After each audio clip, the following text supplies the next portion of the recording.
and you're rushing headlong. You got a new goal, and you're rushing headlong, out of control, and you think you're so strong, but there ain't no stopping, and there's nothing you can do about it. Nothing you can do, no, there's nothing you can do about it. Nothing you can do, no, there's nothing you can do about it. Excellent, excellent. Well, I see you have an album on the way, and Analog Girl in a Digital World. Yeah. Very exciting. And you've just released a single of the song Peace of Mind with a video. So maybe we should start by talking about that since it's brand new. Yeah. And sounds good. Tell me about the song itself. When did you write these tunes to comprise the album? So the whole album was actually recorded before this whole COVID stuff. So everything was written about a year and a half ago, and then it got delayed a year because of COVID. So whatever you hear, was the reality of my life then. Right. So my friend, who was my roommate at the time in Nashville, Guthrie, we wrote Peace of Mind just sitting outside on our porch.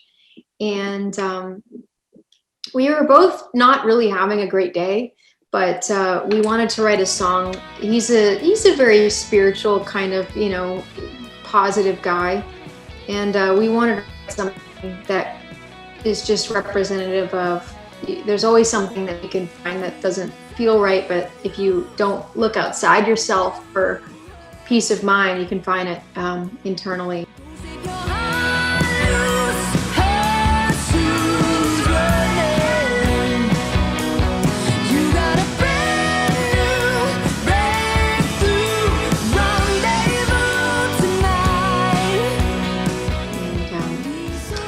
And then, of course, and I think, well, according to everyone else who's heard the song, they say that that's the most Nashville-sounding song of all of them. It's kind of funny. I guess that makes sense. Okay. So the overall concept, this analog girl in a digital world, are you the kind of person that kind of feels out of place in the 21st century? Or tell me what's going on. 100%. I don't know. It's funny because when I was younger, I used to, I had my when I started texting, and then my parents would start doing it, I'd make fun of them because they didn't know how to do it. Right. Well, now I'm that person that people are like, oh, do this. And I'm like, how do I do that? Even people who are older than me, I don't understand it. But I like to live I attempt to live a slower life of somewhat impracticality surrounds me in it. I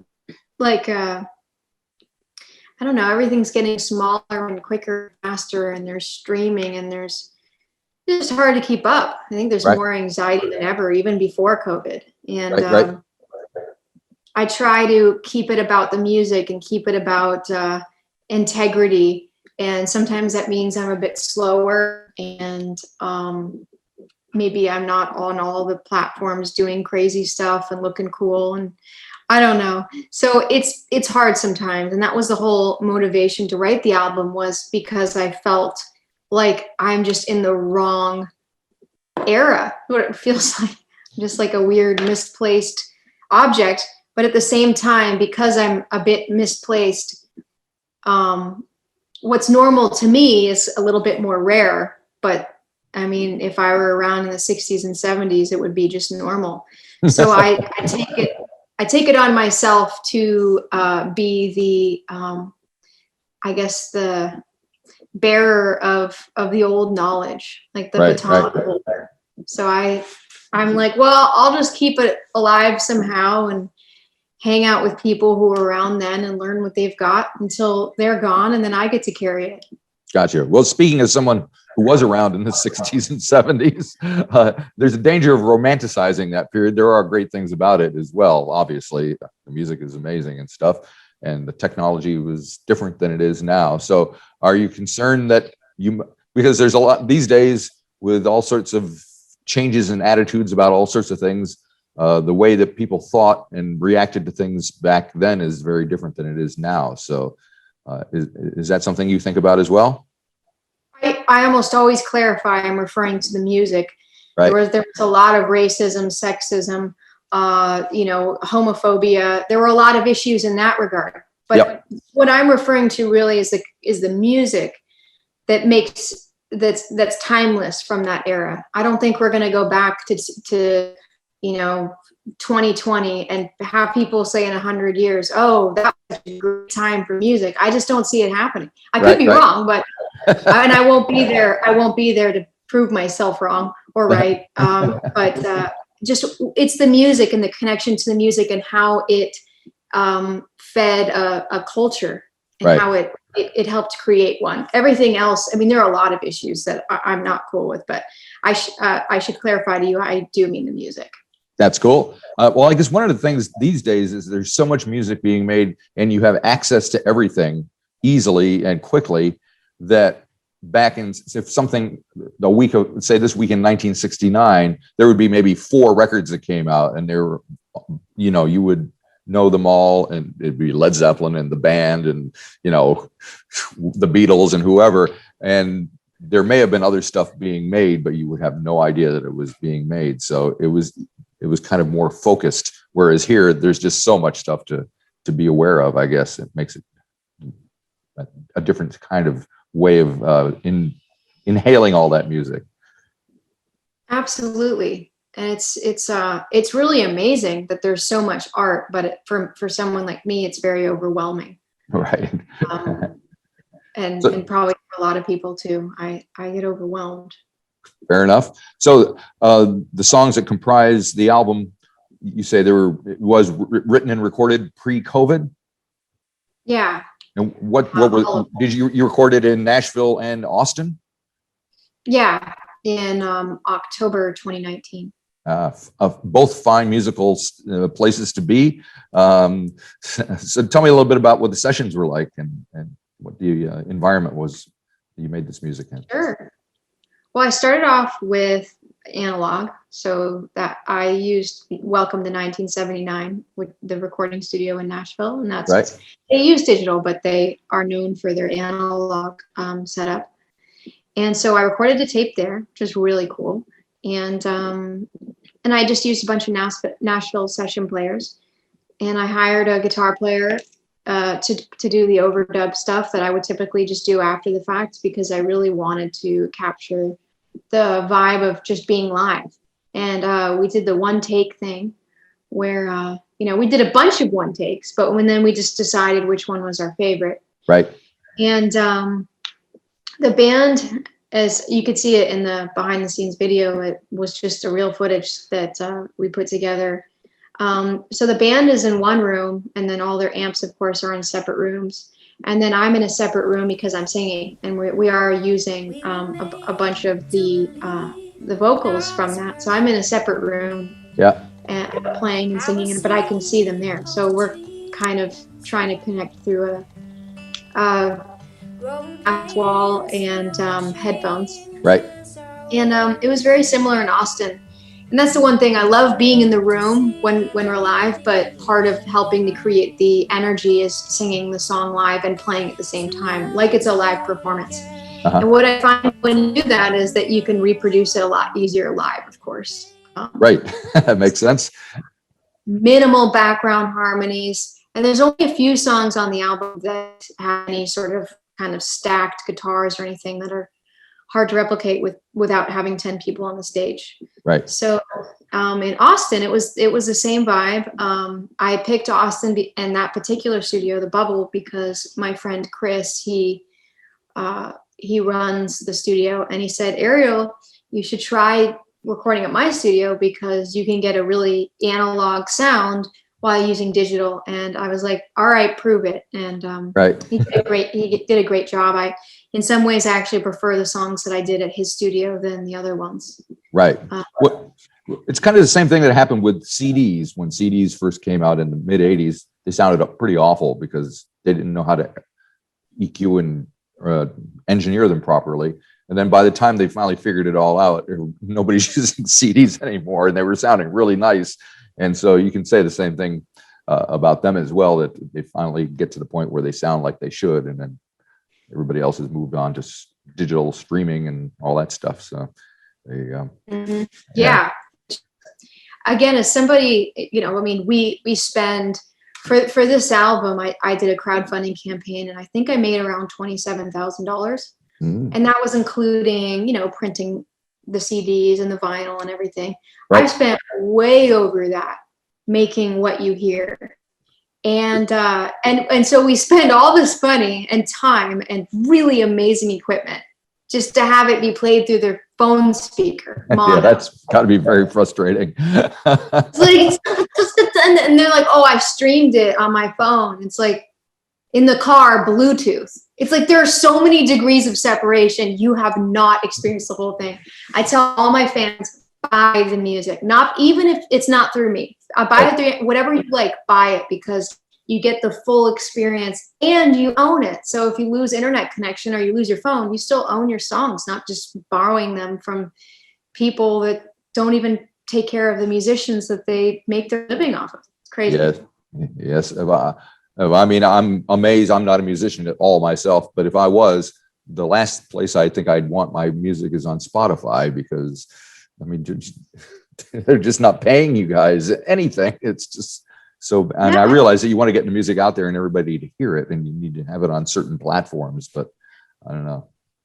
That's the thing. I mean, if you're not on there, then you miss out on an entire demographic. So what I've done in the meantime is in the past, and I'll continue to offer one-off songs that aren't in Spotify, but you have to purchase it, and trying to create incentives and make it special. So, okay, you can stream it, but it's not the full experience than if you buy it. So yeah, it's. Now I was reading a little bit about you, and as my understanding, and over the past, you've toured with all sorts of classic rock artists like Hart and Joan Jett and Graham Nash and Greg Allman. And so did you learn anything from them? Did you get the chance to hang with them and talk with them, or were you just kind of in and out opening act kind of thing? Or what was your experience like?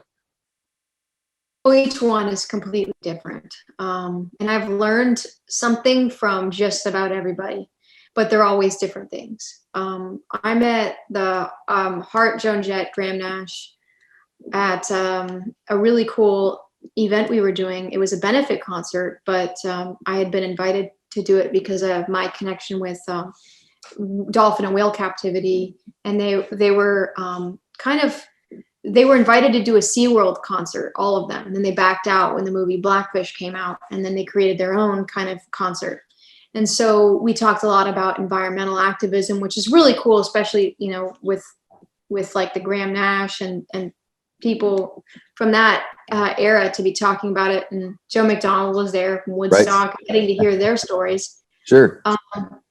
As well as being Hart, and Joan Jett being women in the music industry. But then there are people who have taken extra time to work with me that have very much defined what I do, because I guess the right place, right time, that I was just ready to learn what they had and take it on as my own. And one of those people was Eric Johnson. He's whatever I had, I believe that he boosted me at least 50%, because he took years and years of time with me, and he still does, to make himself available to help me, even when it was very difficult to hear and I didn't like it. Vince Gill is the exact same way. He's a real mentor in every way, both musically and as a person. And then Brian May, of course, for 14 years now, has been a great mentor to me. So, and then all sorts of songwriters, producers that I've been fortunate enough to be around. I really am proud and honored and humbled that I can learn from these people. And honestly, it's a kick in my butt to make sure that I show up every day authentic, doing a competent job and constantly getting better, because I have these people looking at me and they're like, what, I mean, if I post something that they don't approve of, but trust me, I hear about it. Oh, that's gotta be fairly daunting. Yeah, it is. Yeah. Now, one thing I want to talk to you about was your relationship with your guitar. You obviously you have, I mean, I saw on the video, there are Rickenbackers all over the place, and you have your own kind of custom made guitar, and you have this relationship with Brian May. So tell me a little bit about you and the guitar. So I was inspired by Brian May to have my own guitar. It was always something that I thought of, but then kind of, it was more of a necessity at that point. It wasn't just the inspiration enough of Brian. So I was going to music school, and I would walk. I graduated high school and moved to Hollywood when I was 16, and I went to Musicians Institute for 2 years. And every day we could only pick one guitar to bring to school, and I never knew which one to bring. I liked the neck of this guitar and the color of that one, but this one was a lot lighter, and I liked these pickups, and I had 5 of them that I would switch between. And I was just like, I wish I could have one that just did everything that I liked. Yep. And so I looked online at different companies that made custom ones, and they were very expensive. And I did the Uli John Roth Sky Academy, just a guitar camp that he does during the summer, or he used to. I don't know if he still does. And there was a guy there, because Uli has his own guitar too, that was making kind of reproductions, basic amateur reproductions of this Sky guitar. And I walked up to him and I was like, "That's a pretty good guitar. Would you make one with me?" And he's like, "Yeah." So for about a year, we worked back and forth. Sometimes I was there, sometimes I'd be traveling. And we worked on this guitar, and it started off from a drawing. I should post the drawing because it's interesting. I don't have the original drawing, which is so stupid, but I have a picture of the original. Okay. And so it became this guitar that at this point now, I've been playing guitar for 20 years. And 13 or 14 of those 20, I've played two-tone. So there's not even a question of the idea that the guitar has taught me how to play, because it's unique, because there's nothing like it. When I pick up that guitar, it feels like home. It has exclusively, for the most part, unless I'm with the Rick, or I'm changing tunings, then I'll switch guitars. But if I could duplicate it exact, then I would, but it's very difficult to do. And so I just love the guitar, and it's also something that's very stressful to take care of, because someone said to me, they're like, "You're not your guitar, and if your guitar went away, you'd be fine." I'm like, "No, I would die internally." Like, I'm not comparing myself to Brian in this way, but because he's had it for so long, what would he do if the Red Special disappeared? Right. Yeah. I mean, could he play guitar? Absolutely. But like, the idea of that is so awful. You wouldn't even know where to begin. And Right. it's hard to explain that. Especially him, because of the connection that, he wrapped his own pickups. He was a lot more, we made it from scratch, but he was a lot more revolutionary than me. And so it's hard to, I keep the guitar in a gun safe when I leave. Oh, really? Oh yeah. It's never alone. Yeah. And it's a lot of, it's hard to take care of it. It's a little bit of a burden, but also it's something I enjoy. I pick it up and I'm like, this is a really special thing to me, that now it's funny. Someone made a comment on a YouTube video and said, "How does it feel to have people know more about the guitar than your music?" And I said, honestly, I don't care, because I love the guitar too. And I think it's something that's really great. Like, I think he meant it. I know he meant it as an insult, but I don't really care. It's something I love, and I've loved the past 13 years dissecting it and trying to find what makes it so great. Right. So on the record, are you playing most of the guitar solos? Because I know there are a lot of different people playing in various configurations in different studios. Oh, yeah. For on Still a Man, there's a pretty nifty guitar solo on that. Thanks. That was a live solo. I think it was, most of them I'll just overdub. but Right. that one was part of the song. Right. The guitar parts are rhythm parts that other people are doing. Right. But I played all the solos. Yeah. Very cool. Thank you. You're welcome. One song I wanted to touch on was "I'd Rather Be in England," because Yeah. you're recording in like the heart of Americana there in Nashville and Austin, and here you are pining for England. Tell me about your relationship with England. So, I mean, again, the same around since 2008, I've been back and forth to England. I moved to England in 2008 for a couple years. How was that? Well, I mean, difficult in some ways because moving anywhere, especially to another country, is hard, as you know, it sounds like. Yes, I do. Like you don't really have a New Zealand accent, so you know what No, I'm talking about. I moved here from upstate New York. Okay. Yeah. So you know what that's like. It's very difficult. I was 18 years old. I'd never been.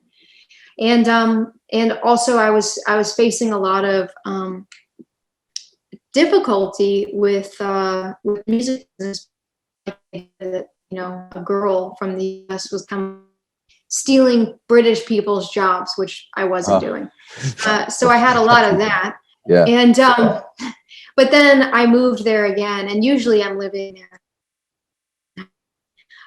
In 2018, I moved there again, and I tour there every year, even before I was living there again. And I just love what's in the water. I needed to go see what happened. How did so many amazing artists come out of there? Like, Right. there's a lot of great people here too, but like, I mean, the bands are just like, wow, from the Beatles, Led Zeppelin, Queen. I mean, you could just carry on, Fleetwood Mac. I mean, about what came out of there. And I love just the history of that. And it's, I mean, you can be in England, and if you really start going around England, UK, just outside of London, it's a special place that every time I'm there, I feel like I'm home. Even though in a lot of ways it's a harder way of life than living in the US. But I do enjoy it a lot. Yeah. And people in the UK now ask me, would you really rather be in England now? I said, well, clearly not, because Yeah. you guys are locked down until June. So no, I would rather not be in England, and my neighbors would rather me not be in England too, because I'm really loud and they stay at home all day, just like everyone else there. So Right. It's interesting about the moving to England and being an American. I just interviewed Susie Quattro the other day. She's got a new album out. nice. Speaking of classic rockers, you got to hear the album. It's great. But she's Wow. originally from Detroit, and she's still living in England. That's where she kind of made her mark by kind of transferring over there. And yeah, it's a thing that some people need to do, I guess. To Jimi Hendrix, same thing. Exactly. And he tried Nashville, and he tried a bunch of places, and it just didn't work for him. And yeah, it's a cool place. You just got to do it. Once you feel it, you're like, well, I'm going. I know people who moved to Liverpool just because of the Beatles. Sure, of course. No other reason. I'm like, no. I'm like, oh, wow, that's more hardcore than me. That's right. Now, another song I was hoping we could touch on is "This Is Our Intervention." Yeah. Tell me about that. What's going on there? It's about people who kind of live to work and die to work, it seems to me. That's exactly it. I think this whole time period of people being able to be at home and really develop a life, like I was doing the same exact thing, but a lot of people my age that I know that are musicians, but just not professionally. And you'd be like, oh, I'm doing this and I hate it. And I'm just like, I believe in you, and you've got to just find it in you just to live a little more on the edge. You don't have kids yet. You don't have like major responsibilities or mortgage. Like, just go for it, And I needed to take my own advice, and I do many, many times over. And it's definitely, and what's neat is it's all alive. So where it starts off slow and then it goes fast and then it goes kind of continuous, that is all live. And I wanted to really capture that, I mean, I think of the Who. It's very much inspired by the Who with that raw energy, which is something in the past I haven't shown in my recordings. Mm-hmm. But yeah, I wanted it to kind of oscillate between being lost in the brainwashed kind of way of life, like this is what you do, and then just like how it feels to be going down the highway for Yeah. So, Oh. yeah. Speaking of the Who, I heard a kind of a bit of Baba O'Reilly in Digital World, those big crashing chords at the end. So, Oh, for sure. yeah. You can't get away from that chord progression without someone saying, oh, that's the Who. Right. That's interesting. So, as a musician being locked down, how are you thriving? Are you surviving, thriving, thinking of things differently? I mean, I'm assuming you haven't played out recently. No, my agent asks me if I want to, because in Florida, people don't care and they're playing full capacity gigs, but my fans wouldn't go for it. And I also don't want to kill anybody. So That's always a plus, yes. yeah. So I was like, let's just plan for next year.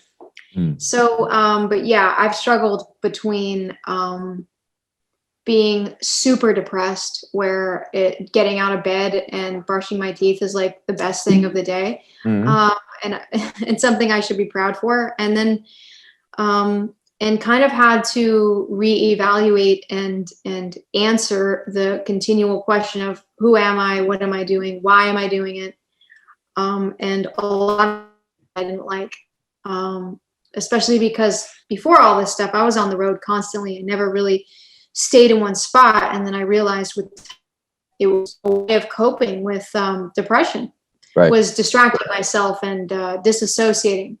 So I've been working on that. I've had a lot of people get sick, and it's been hard with family, and that's been difficult. But with all this stuff happening now and with good things, it's been nice to be able to not distract myself, have something to focus on, while also having some structure to my day and something that excites me now, instead of, oh, I got to do this to seem busy or to keep up or seem relevant. It's more, wow, I'm really proud of what I'm putting out, and I'm excited for the guitar, and there's some level of hope that I have now, but it hasn't been that way for most of the time. Well, hang in there. So the album is due out in April, right? Well, just beginning of May 7th. May 7th. Okay. Yeah. I saw there was April 23rd and May 7th, and I was confused. So Yeah, it moved. I think you may have seen the earlier press release. So Okay. you're correct. But yeah, May 7th. And what have you got planned when that happens? Of course, you can't really plan, can you? Because you don't know what you're going to be dealing with. Well, that's the thing. And again, my agent called me today and he said, "Do you want to play at the end of the year?" And again, I was like, I'd rather play it safe and be creative. So Right. What we're doing right now is we're going to release some dates for next year around that. So at least there can be something people can look forward to. They'll be able to hear the album, and it's, but we'll see, maybe all the way through. I always like that. And then I'm going to be doing some live concerts, not just like Facebook Lives, but pre-recorded nice venue stuff Right. that I'm working on right now. And I'm going to be continuing to do that, as well as a bunch of music videos that I have right now for Inside and Outside, and also Digital World. Mm-hmm. And then just trying to keep up momentum with the guitar as well. And I've got this nonprofit that I've started that I'm planting tonewood trees to make up for the trees that are being cut down from my guitars. Yes. So between all those things, they keep me very busy. Very cool. Very cool. So you plan on staying in Florida for a while? Well, till it opens in the UK a bit, it's going to be very difficult for me to work when everyone's home. I'm not the neighbor that you'd like to have. That's not true now. Yeah, I would love to hear guitars blazing away next door. So there you go. And I see you look like you moved in. I can see a rack of guitars behind you. So that looks pretty cozy.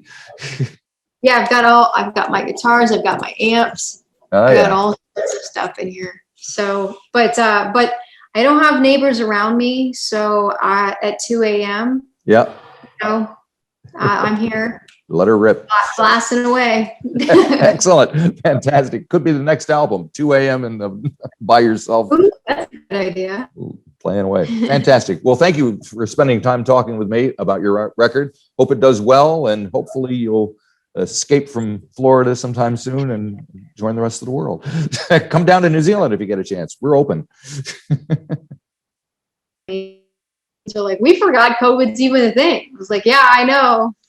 Here we are. There you go. So, Oh, well. thank you for your time and listening, and have fun in New Zealand out there. Stay safe. Will do. Thank you very much. Thanks. Take care. Bye-bye. Bye.